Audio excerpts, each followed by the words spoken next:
Hi, everyone. In today's podcast, I am happy to have Dr. Ron Stutz. He is a three best-selling author with a PhD in psychology, doctor of chiropractic, a guide to entrepreneurs and different executives and high level of conscious leadership. How are you, doctor? I'm doing well, thank you. How are you? I'm doing great, thank you. Okay, good. So share with us, how do you share the journey of going from PhD in psychology, doctor in chiropractic to leadership guide Uh-huh. for entrepreneurs. For me, I'm a very curious person. I mean, those pieces of paper, to be quite honest with you, mean very little to me. In fact, they're insignificant in terms of the personal experiences that really have brought me to where I am.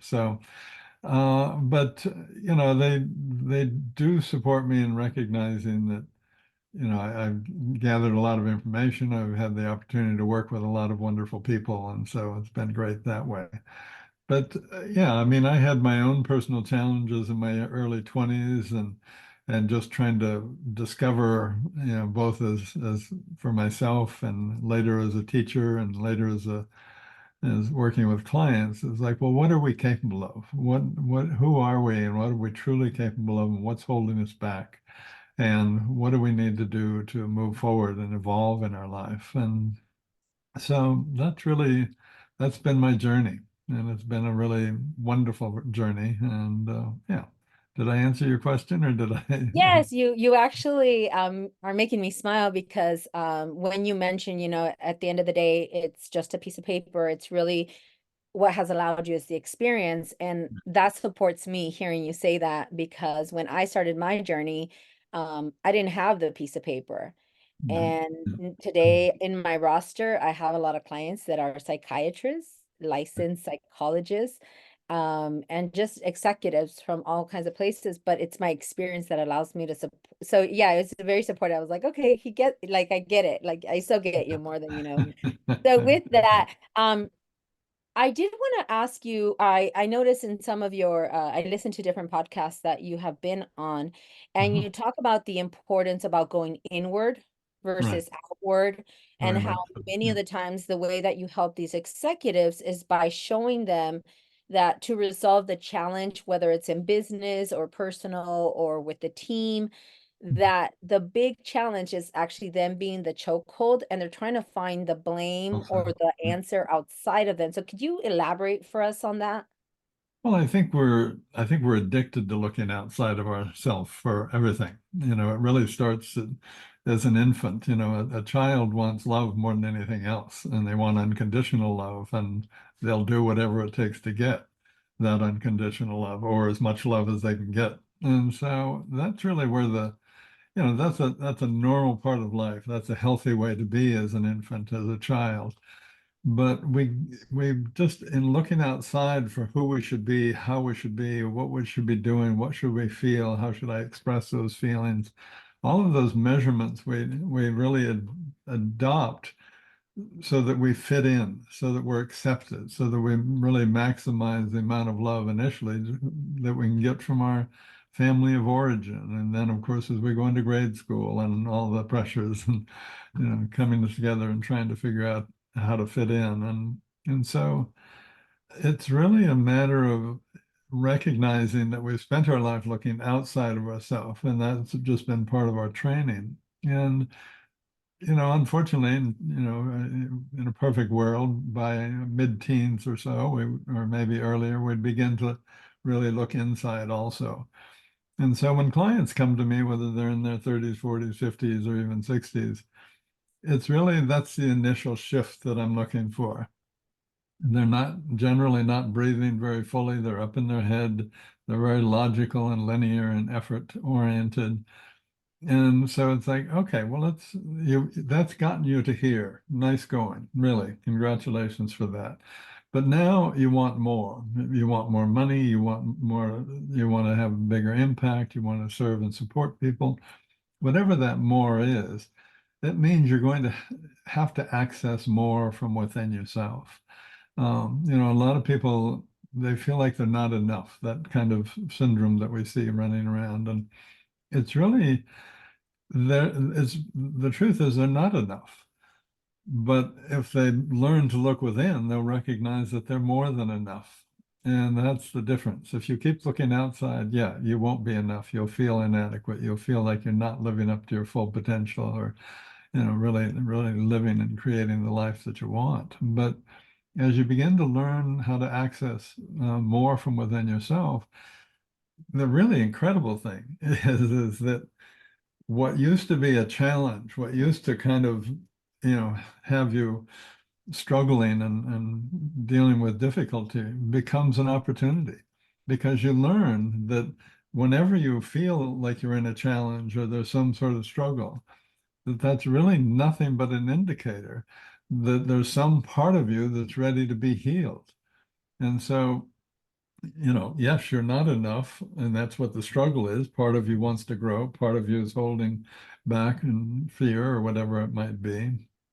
And so it's like you just learn to go recognize the struggle, see it as an indicator, learn to breathe into the depth of who you are, really breathe into what are you feeling? What's really going on? Is it something from childhood, which it often is, or is it some circumstance that you're not paying attention to and need to notice?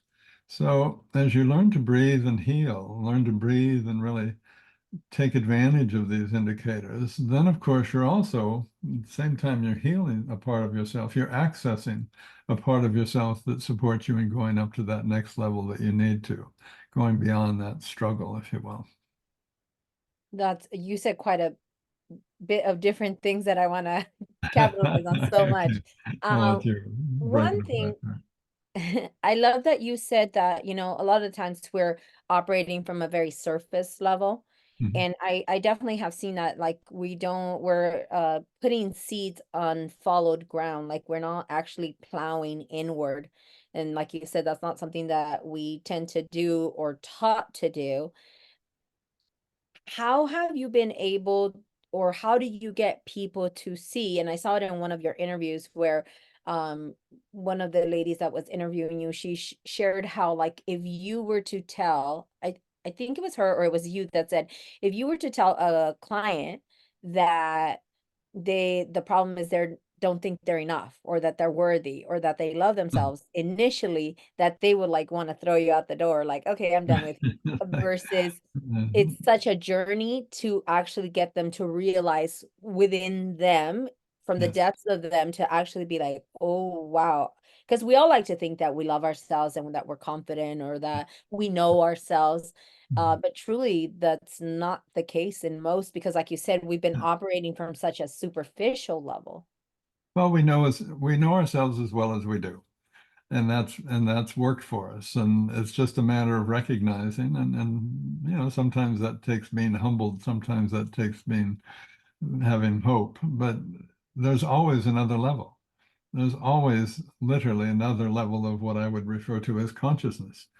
Consciousness is just becoming, how aware are you of what you're thinking, what you're feeling, both emotionally and physically. But it's also, well, what level of awareness are you playing on? What level of consciousness are you playing on? How So would you help a person be aware of what level of consciousness they're playing at? that's a good question. I think initially what I would just, it sounds a little repetitive maybe, but I would just ask them to breathe.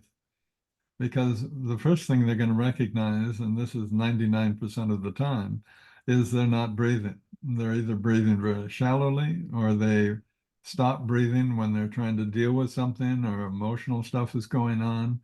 So are they aware of that? And of course they're not. And they've been doing it, for 40 years or 50 years. And so they suddenly become, oh, I am not aware of that main basic thing that my body is supposed to be doing all the time. So what else am I not aware of? And that's when I use questions, when I use sentence completion and have guide them on a journey looking deeper so that they can see, well, what do you feel about this? What's another part of you, a deeper hidden part of you that you sort of set aside to be accepted and loved when you were younger? Where is that part? What does it need? Yeah. I love your answer that is so simple to breathe.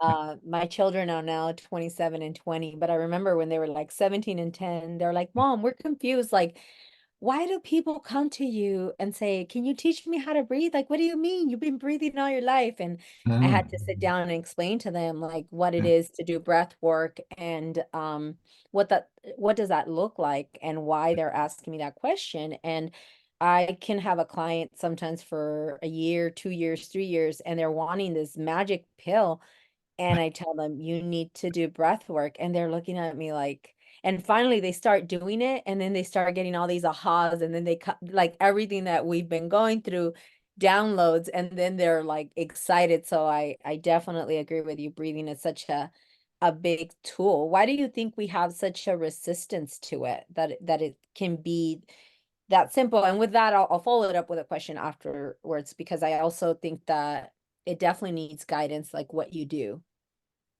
Yeah, I mean, if you're breathing, you're feeling. If you're breathing, you're in your body. And, as a child, we run into all sorts of emotional challenges, things that we just don't know how to handle because we're not mature enough or strong enough or, intellectually or emotionally, intellectually uh, developed enough. And if there's nobody there to help us, then we need to set that event, that experience, we need to set that aside. That part of us that doesn't know how to deal with it, we need to set that part aside.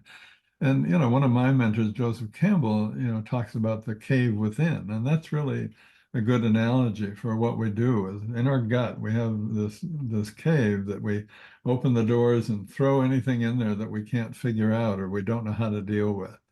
And then slam those doors shut so nobody sees that we have this hiding place for all the inadequacies or parts of ourselves that we don't feel are acceptable to others or even maybe to ourselves. And so breathing, of course, puts us in touch with that cave. Breathing begins to open those doors. And that's really scary because that feels vulnerable. That feels like an opening, which of course it is. Yes. So the cave within is where you need to go to discover the treasure that you seek. And that treasure is yourself. That treasure is that unconditional love that you've wanted all of your life. At some point you recognize, oh, I am the source of that unconditional love. That's got to come from within. I love what you said, the cave within. And it's that part that I also feel that lately breath work has taken off. I don't know if it's my feed or my algorithm because I've been doing breath work. I've tried to have it as part of my yoga studio for over 10 years. I've been trying to host it as group classes, Right. and it's been challenging because 10 years ago people weren't aware of this. They weren't really, it wasn't as mainstream as it's becoming. And I wouldn't say it's mainstream in the regular, you know, Right. world. It's more in like the personal development world. It is becoming mainstream there. And so what you just said, it is scary and it can bring sometimes up more than people can handle on their own. Because even though, like you said, there's the self-love, sometimes they don't see it as it's not immediately self-love. Sometimes it could be like, I'm evil, I'm a bad person. Mhm. And so tell us about that journey. Like, what can people, like, what do you do to help your clients process that with all the things that do come up? And all of a sudden they see things in they put it to the light and they're seeing, like, wait a minute, this is my responsibility. I did this. Yeah. Well, the truth is, it is their responsibility to heal it. But all of our issues are created in relationship to other people. And they need to be healed in relationship to other people. So someone in our role is really the first other person that they can open those cave doors for and begin to rummage around and see what's in there and begin to safely or feel confident that they can safely acknowledge and heal those emotional backlogs. And that's really the journey is to reparent that inner child, to help that inner child literally acknowledge that's more of an intellectual part of it. And yes, I have anger. Yes, I I'm afraid. Yes, didn't get love. Yes, my parents weren't perfect, which none of us were or are. And, but it's also and more difficult part for people is you have to acknowledge those emotions, but you have to express them fully. And the more fully you express those emotions, literally expressing the emotions, the more fully you're cleaning out that cave. And then you have to be able to let it go. Most people do that part pretty easily because it's not serving them. So, I love how you said you have to reparent the child.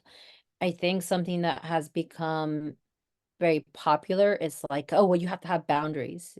You have to have boundaries, which I understand there is some health in boundaries. I like, and that's a whole show in itself, so I'm not going to go to it. I teach something having standards versus boundaries. But uh, I like how you said that you have to heal those things with the people, in the relationships, and that's going to take reparenting. So I thought that's so insightful because we are still in a world where we belong to one another. We're still oh interconnected. yeah, So, very much so. right? How do you feel about um how would you apply consciousness to that analogy or that train of thought of boundary up? Yeah, it's odd because people tell me that I have great boundaries, and I'm completely unaware of that. And I think those boundaries come from just self-care, kindness to myself, taking care of myself. People, if you're not paying attention, if you're not conscious enough, then people are coming across your boundaries. It's kind of like you got caught off guard or weren't, but if you're in a good state of consciousness, good state of awareness, there's a much more, there's, you react much sooner in much more subtle ways that communicate, that they're crossing a boundary. And so they back away, oftentimes unconsciously, or less than fully conscious way anyway. So it's really, boundaries, I think that comes out of fear rather than love. And, I'm not saying that doesn't work. I'm saying it's a very limiting way to do it, It because can leave you as a one-man island. I definitely it can. does, it disconnects you even more. Right. Good call. Mhm. Thank you for sharing that. That's I think that's very helpful for our listeners. I did see I actually went and pulled your 9 questions on your website. I think they Okay. are very insightful. Good. They're definitely questions that I think everyone should kind of ponder Mhm. and think about and chew on and just really see what comes up for them. Once you get people to see the answers or that they're struggling probably to just even answer a lot of those questions, what have you found is the common tripping stone for people in these questions? Like, what does it usually reveal for your clients?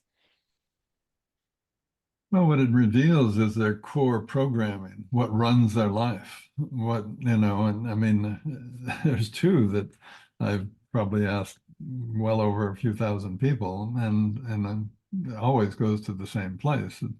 Just think in terms of finishing a sentence. If I love myself unconditionally, I'm afraid others.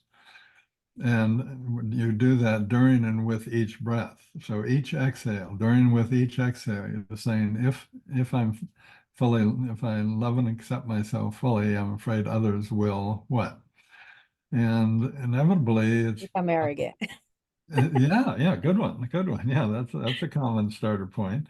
And then it's like, I'm afraid they won't like me. I'm afraid they'll reject me. And then it's afraid I'll be alone. And if I'm alone and nobody loves me, and you're really coming from that inner child, which is where that all started, you begin to recognize, well, if I'm alone and unloved, I'll die.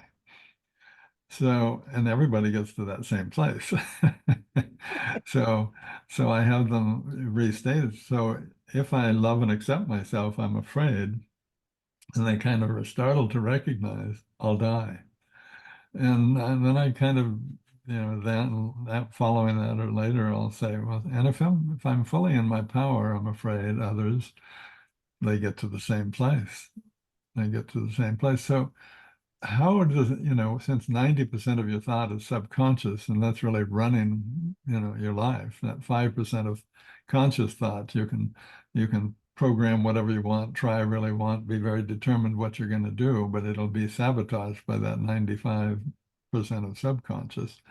So you've got to heal that past so that that subconscious is on the same page with the conscious. And if you have that hidden belief system and it's at the core of your being that if I love and accept myself, if I'm fully in my power, I'll die. Well, then it'd be silly to ever do that. I mean, literally, logically, if you really believe that, then you do if it's there. Or you feel you won't fit in and that's close to dying. Yeah, it just moves down into that. The deeper, you asked what level of consciousness you're on. Those sentences take you into a greater and greater degree of consciousness, become more aware. Nobody initially says, well, if I, love and accept myself, I'll die. That's what, I have to breathe and walk them into that level of awareness, which is just a side note. What my clients really begin to see is they create a strong foundation of in relationship to what we're talking about, but also develop their emotional intelligence and leadership skills is whenever they can't find an answer, all they need to do is breathe, quiet their mind, and shift into a higher state of consciousness to where the answer is available. And so all of a sudden, they have this really greater access to everything they need. They aren't, and it's by looking within themselves, not outside of themselves. So, I definitely feel in my observations that a lot of people kind of want to get to an answer and then kind of run with it. right. Is that yeah, you're nodding your head, so okay. And Yeah. one of the thing is that again, that unfollowed ground, like we're not trying to plow, we're so scared. Just give me the answer so I can build from there, but then it doesn't really have a roots or foundation. Right. How long does it take for you to guide someone to their highest level of leadership? On It's I know everyone varies, but yeah. No, that's a on good that scale. question. It takes about 60 days, about 2 months to gain that foundation that they need to build their life on. They heal the inner child. They learn everything they need to learn. They get the tools that they need so that when things might come up later in their life, they really it becomes an opportunity and not like back to square one and a challenge that they can't handle. So that foundation is what's critical. Most people build their life on sand and it's just, rises to a certain place and then it begins to crumble. So with that foundation built in a couple of months, then I have a 9-month program, and then I never, thought in terms of the birthing process, but it turned out that way. But it really takes them through what they need to go to really move into those higher levels. And a lot of what's going on is they're literally neurologically rewiring their brain through that entire process, both the initial program and this. They're learning to breathe, they're learning to be present, they're integrating and accessing integrated whole brain thinking. So they're more creative, greater imagination, greater intuition, a different part of their brain rather than the emotional center, the amygdala, the fear-based, the forebrain begins to develop and really blossoms, becomes a CEO of your life that it's intended to be. And it looks at things not from a fear reactive place, but from a what's best for everyone, because that's what's best for me. And quite literally, as it moves into the 9th month, we're working on a level of accessing information from going into silence rather than thinking. I love The brain has been literally rewired into a receiver that can receive higher levels of the best of who and what we are. What science and now neurologically they recognize that we have all these different types of theta, delta, alpha brain waves. And so what happens from a quiet, trusting place, and you put out that request for what you're looking for, there's literally a bridge that goes across each of those different brain waves. So you're not accessing just the best from one brain wave, you're accessing the best from all of them. So that's really where you access your best information. And it makes your mind very agile and capable of really working on levels that you need for the highest levels of leadership. So if it's something that as I breathe and I listen to you that I get is so important to really listen thoroughly and to somebody intently. Because at the beginning when we started and you said something along the lines, and yeah, and you find out that you're not enough. And I was like, oh, and then you went on, you find out you're more than enough. And I was like, oh, okay, this is good. And then the same thing happened right now when you said, yeah, I have a 60-day program to get somebody to the highest levels. I'm like, what? And then you follow it up with, and then that's just the some foundation. Then there's the 9-month program. I'm like, okay, that makes sense. Because one thing that I always talk to people, and that's actually one of the reasons why I'm, it's not that I don't want to give to the social media market so much free content, is that so many things get misconstrued because you can just listen it from one like a snapshot versus really understanding the extensive. So that's why I like to work more like actually like where we're working together. But what I tell people is like, look, when you get a concept and you got that aha in an instant, yes, something completely shifted, but now you have to practice it. Now, because that's just a concept that switch for you and it feels so powerful, but now you have to wear it. Now you Yeah. have to And practice it. it's Now you have, information, not transformation. yes, exactly. And so I really love that, like you said, it does take a little bit of, some effort and intention and work. It's not going to happen I tell people it's not going to happen in 2 or 3 sessions, but you will start to see the glimpse and it propels and it pulls you forward. So I love it. What is what you would say to elaborate? Somebody says, well, what is the highest level of leadership? What would that look like in terms of You what you know, do? it's a good question. My publisher really brought me to that. I was certainly working with high level leaders, but I never thought of them as, oh, that's my, avatar, that's my, client list. And so, but what my publisher recognized is that in all the leadership training books, people are somewhat familiar with how to take people from mid-level leadership management up into a few levels above that. But they don't know how to take people into the highest levels. They recognize the characteristics of those high-level leaders, but they don't know how to take them there.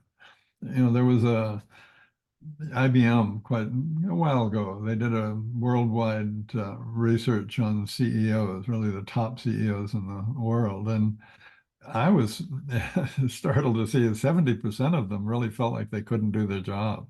They weren't comfortable in the rapid change, increased complexity of the business world today.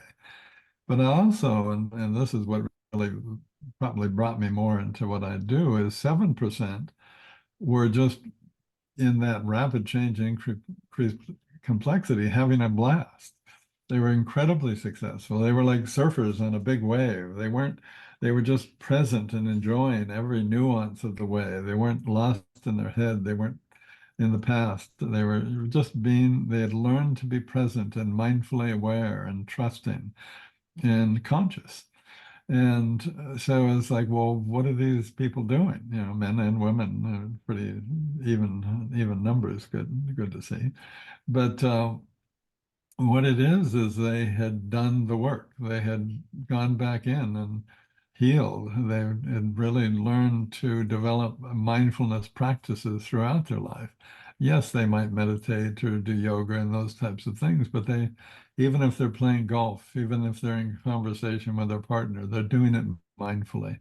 So that means they're breathing, they're present, they're aware. And so that mindful living is really a key part of what makes and supports a high level leader, the highest level as leaders. But also they embrace and welcome and even look for significant personal transformational experiences. Certainly my initial 8-week program is that, and it's probably the most transformative experience that most people will ever have in their life, to be quite honest with you. I've been doing it for over 4 decades, so I can easily say that I because I love still it. get the feedback. But then they begin to look for, well, how else can I create that in my life? In other words, they aren't caught into, I want to be in this comfort zone, and they're into, being Yeah, uncomfortable might be where my growth edge is, because they want to evolve. They welcome change because they see opportunity in change. And so happiness to them is a whole different thing than being in some sort of stasis. They're in, evolving is really expansion. happiness. Well, that's what I've seen a lot in the personal development. A lot of people think they want to grow and evolve, but I have found that it's mainly 3 to 5% that really are willing to go the distance and really face themselves and get onto that other side. And I've coached many executive men, and one of the things when and I'm bringing this up because I noticed that in one of your interviews you talked about trying to work, I don't know if it was AT&T or something, but it was a big corporation, and Oh, you yeah, ended up kind of falling back from it because right. they were all excited, they liked what you had, but by the time it was time of implementation, you mentioned how they were just trying to water everything down so much because of course, it's the bottom line or finances. And I've had the same experience where I'll coach my clients and they'll get a great results, and then that part, this is a peace and happiness podcast. And when I talk about love and peace and happiness and the higher consciousness levels, they think I'm a woman and they think it's just kind of sounds woo-woo. And it's Mhm. been very rewarding because they usually come back a year or two later and they're like, okay, teach me that Yeah, part. And yeah, then they implement it and they see it does come back to that. So you right. being a male, I would love to take your impact because you experienced it. You walked away from that big corporation because they don't get that. And we need that in corporate America. Absolutely. I know Simon Sinek Yeah, is doing a great job at kind of getting some of this out. yeah, yeah. He's definitely doing well with it, and I'm thrilled that he's out there like that. Yeah. So I'd love your take as to, as a male, why do you think that this portion is just important as the operational things that we look as business as normal? Well, because if you're just using your left logical brain, you're only accessing a small fragment of your abilities, your thinking abilities, your ability to be creative. Back in the 70s, 80s, creativity, if you were involved with creativity in a corporation, your office was down in the basement and in a closet. you know, Very true. literally, and now creativity is really one of the main characteristics of the CEO. They have to be very agile. They have to be very creative. They have to be open. They have to be emotionally intelligent. Emotional intelligence gives you access to your optimal ways of thinking and being. If you're not emotionally intelligent, it means you're run by fear rather than love. It means you're run by, you're chasing something, being pushed by something rather than being drawn into your, higher intention. Corporations are seeing the value. I know that recently I had a young executive that I coached, and Metaverse, Facebook Mhm. hired them even though everyone else had the degree in that particular field and had Mhm. experience. She was barely getting the degree and had no experience, but they loved her emotional intelligence, and so they thought she'd be such Right. a great asset. So definitely, I think emotional intelligence is starting to take the forefront, whether we want to recognize it or not. I have one last question for you. If there's Right. anything in the world that they say you have one thing that you could get the whole world to get, something that you could share, a concept that you think would really be a game changer, what would it be and why? And what do you think that would do for us? For example, for me, I always say if I could get everyone to get in depth what it is, the mirroring effect. So something like that. What is one thing that you think, if you could just give this one thing to the world, if this was your last opportunity to really pass something down and that everyone would get it, what would it be? Breathing. Breathing.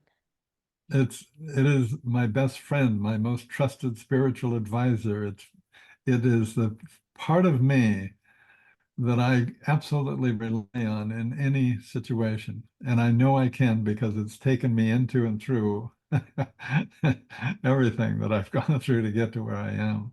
How And many years did you say you've been doing this? more than I can remember, over Okay. So 45. it's been almost 45. Okay. I Yeah. just asked that because I want to share this with every Peace and Happiness University attendee, workshop person that I hear. You don't have to believe me, believe it from Dr. Ron Stotts Yeah. because I always say breathing. And I even opened up a cold plunge place because I'm like, it forces you to breathe when you're in there, and people get all these somebody messaged me yesterday, they had this whole coming to Jesus moment in the cold plunge because she's breathing.